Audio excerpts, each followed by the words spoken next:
व्यर्थ में समय को नष्ट करवाना माया का कार्य है और अव्यर्थ कालत्वम ये भक्ति का स्वरूप है। समय को सार्थक भक्ति करती है और समय को निरर्थक माया करती है। माया में फंसा हुआ जीव निरर्थक कार्यों को करते हुए पूर्ण जीवन बर्बाद कर देता है और भक्ति का कृपा पात्र प्रत्येक क्रिया, प्रत्येक समय, प्रत्येक वस्तु सद में अर्पित करके वो सद स्वरूप हो जाता है। माया असत है, जड़ है, भ्रमात्मक है, दुखमय है। भक्ति सद है, महासुख प्रदान करने वाली है और प्रकाश स्वरूप है, इसलिए इसमें भ्रम हो ही नहीं सकता है। इससे भ्रम का नाश होता है। जो भक्त हैं, जो उपासक हैं, उनके लिए ये बात है। संसारी पुरुष तो प्रभु को कुछ मानते ही नहीं, कुछ मानते हैं तो केवल एक अपने सुख को पाने के लिए उनको साधन मात्र समझते हैं, साध्य प्रभु को नहीं समझते। हे प्रभु मेरा ऐसा कार्य हो जाए, तो प्रभु हुए साधन और सांसारिक कार्य हुआ साध्य, कोई खास बात नहीं हुई। यहां भगवत प्राप्ति की जो चर्चा है उसमें है साधन संपूर्ण विषयों को बना ले, क्रियाओं को बना ले, वृत्तियों को बना ले और साध्य प्रभु को माने। यहां से प्रारंभ होता है भगवत मार्ग। नहीं, उसे हम भगवत मार्ग नहीं कहते। जो केवल सांसारिक भोगों को, सांसारिक पदों को, सांसारिक वस्तुओं को सत्य मानता है और सुन सुनाकर कहीं न कहीं प्रभु से इतनी आस्था रखता है कि हमारी सांसारिक कामनाओं की पूर्ति हो जाए, वो विषयी साधक है, उसे अभी परमार्थिक नहीं कह सकते। यद्यपि भगवान उसे उदार ही कहते हैं। जैसे पिता से कोई मांगे तो पिता दुलारवश कहता है तुम्हें धन्यवाद, तुमने हमारी मर्यादा रखी, किसी और से ना मांगकर हम ही से मांगा। इसी तरह प्रभु कहते हैं उदार है, आर्त या अर्थार्थी या जिज्ञासु। पर ज्ञानी को अपनी आत्मा कहा है।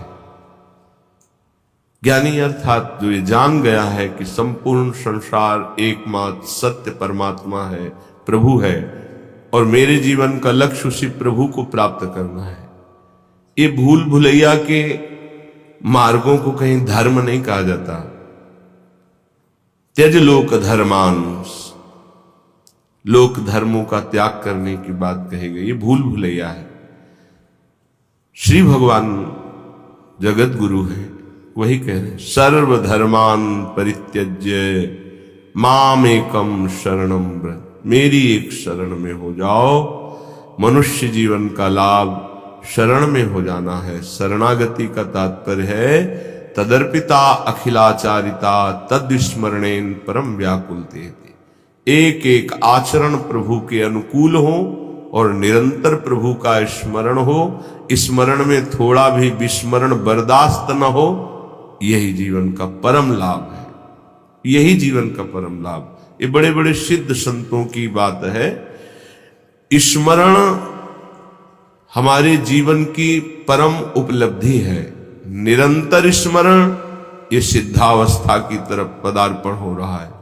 सिद्धावस्था आवागमन से मुक्त, प्रभु के नजदीक निरंतर सेवा, रूप रस, प्रेम रस, इसका रसास्वादन करते हुए अनंत काल तक महासुख में डूबना। श्रीपाद प्रबोधानंद जी महाराज कह रहे हैं आप अपने द्वारा अपना नाश मत कीजिए। कोई किसी का नाश नहीं कर सकता, आप अपने द्वारा अपना नाश करते हैं। अगर कोई ये कहे कि किसी ने शाप दे दिया उसका नाश हो गया, तो उस शाप में उसका कर्म ही प्रधान है, ना कि किसी का शाप।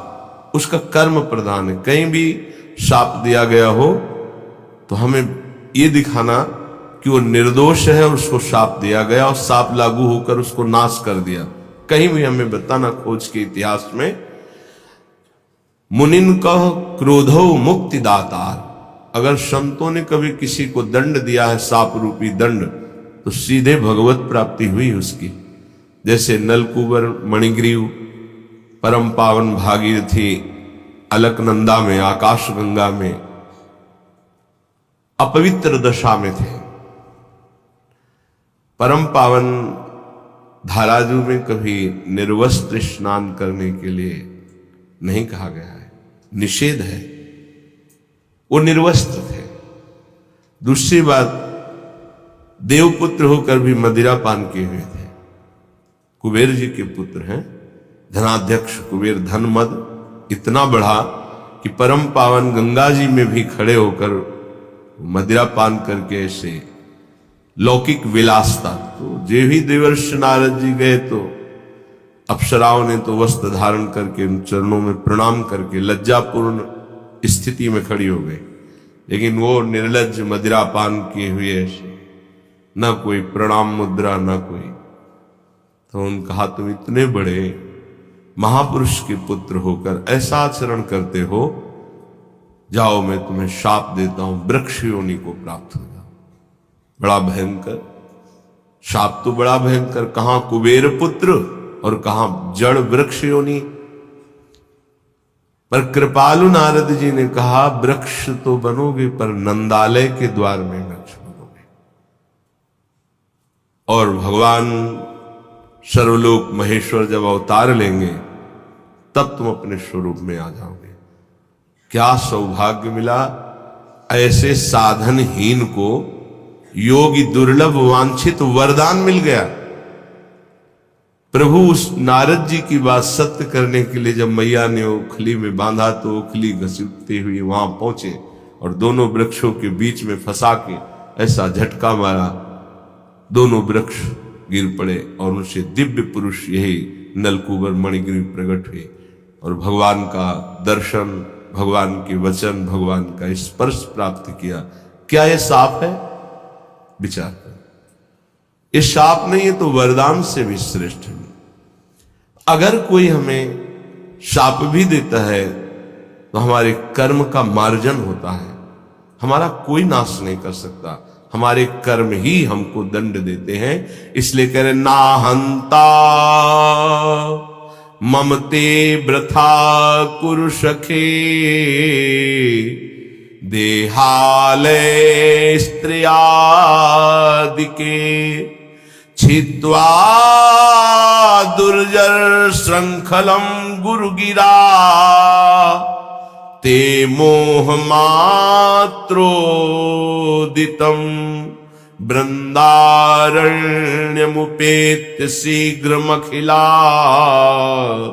नंदैक साम्राज्य सत कंदम कंद फलादिवृत्तरनिशम, तन्नाथ लीलाम स्मर। ना हंता, हे भाई तुम्हें ये जो मानव देह मिली है इसका तुम नाश मत कर दो। ये नाश किया जाता है क्या?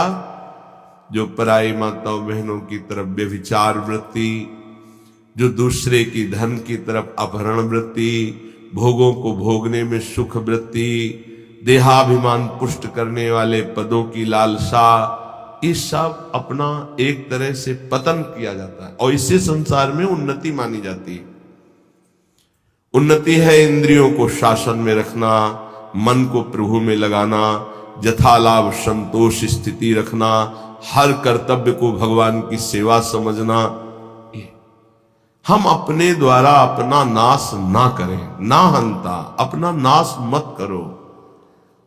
कोई तुम्हारा बाल बांका नहीं कर सकता, तुम्हारा कर्म ही तुमको दंड देता है। किसी व्यक्ति की बुद्धि में बैठकर या कोई घटना रूप या तुम्हारे शरीर में रोग रूप या परिस्थिति रूप तुम्हारा कर्म ही तुम्हें दंड देता है। विश्वास कर लो, कोई दूसरा त्रिभुवन में नहीं है जो तुमको कष्ट दे सके। इसलिए जो तुम्हारा देह है, जो घर है, जो स्त्री पुत्र आदि हैं, वृथा में इनमें अहम और मम बुद्धि करके अपना नाश मत करो। बहुत से परिवार तुमने छोड़ दिए हैं। योग वाशिष्ठ में प्रसंग आता है चूड़ाला जी का, और भी बड़े महापुरुषों का आता है। वो सरस्वती की उपासना करती थी रानी। जब उसके पति युद्ध में मारे गए राजा तो बहुत विकल हुई,